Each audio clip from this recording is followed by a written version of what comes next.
Shanghai सहयोग संगठन में हिस्सा लेने कजाकिस्तान पहुंचे प्रधानमंत्री मोदी और नवाज शरीफ की कल अनौपचारिक मुलाकात हुई। नेताओं के स्वागत के लिए हुए ओपेरा में दोनों नेता मिले। सूत्रों से खबर है कि दोनों नेता जब आमने सामने आए तो प्रधानमंत्री मोदी ने नवाज शरीफ से उनका हाल जाना। नवाज शरीफ ने हाल ही में हार्ट सर्जरी करवाई है। मोदी ने उनकी तबीयत के अलावा उनकी मां के बारे में भी पूछा। तो ये एक अनौपचारिक मुलाकात थी, लेकिन उसके बाद सांस्कृतिक कार्यक्रम में प्रधानमंत्री मोदी और शरीफ एक दूसरे से काफी दूर भी बैठे हुए नजर आए।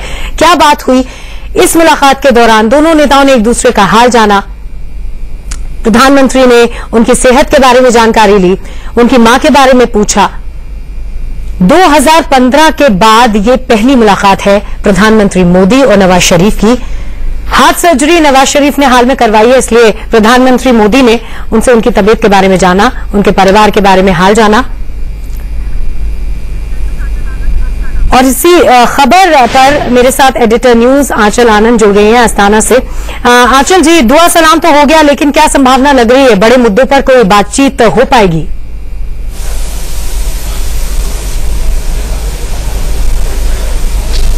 हालचाल ही जाना है मैत्री, और उसके बाद जो आतंकवाद का हाल है, जो बॉर्डर का हाल है, और जो कुलभूषण जाधव केस में अंतर्राष्ट्रीय मंच पर पाकिस्तान की किरकिरी का हाल है, तो बातचीत का आगे बढ़ना और कितनी कॉन्क्रीट बातचीत हो पाएगी ये थोड़ा सा मुश्किल लग रहा है यहाँ पर, क्योंकि अभी तक दोनों खेमों की पोजीशन यही है, थोड़ी सी भी बजिंग नहीं है। दोनों ने कोई स्ट्रक्चर्ड या बायलैटरल डायलॉग की बात नहीं रखी है, क्योंकि सवाल अगर इंडियन पर्सपेक्टिव के तरीके से देखा जाए तो आखिरकार बात करें भी तो क्यों करें, किससे करें, और अगर बात करेंगे भी तो उसका क्या फायदा होगा। नवाज शरीफ, जैसा कि आप जानती होंगी मैत्री, कि डोमेस्टिक पॉलिटिक्स में ही इतने उलझे हुए हैं कि चीन को यहाँ पर समिट में आने से पहले पाकिस्तान को बताना पड़ रहा था, ये कहना पड़ रहा था कि देखिए ये मल्टीलैटरल फोरम है, यहाँ पर बायलैटरल कश्मीर का राग आप ना ही अलापे तो बेहतर होगा। तो ये चाइनीज मीडिया में इस तरह की बातें आई, जो उनका सरकारी मीडिया है।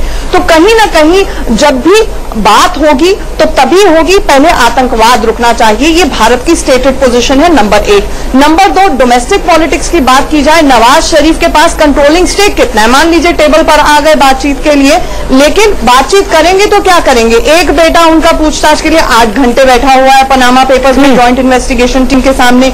दूसरा बेटा जो है उनका, वो कितनी बारी बुलाया जा चुका है, आधा दर्जन से ज्यादा बार बुलाया जा चुका है। तो कहीं ना कहीं ये सारी पेचीदगियां हैं। इसलिए अभी तक अगर आइटिनरी भी देखें प्रधानमंत्री मोदी की, तो एक कर्टसी के तौर पे, हैंडशेक के तौर पे दोनों बहुत अरसे बाद मिले थे।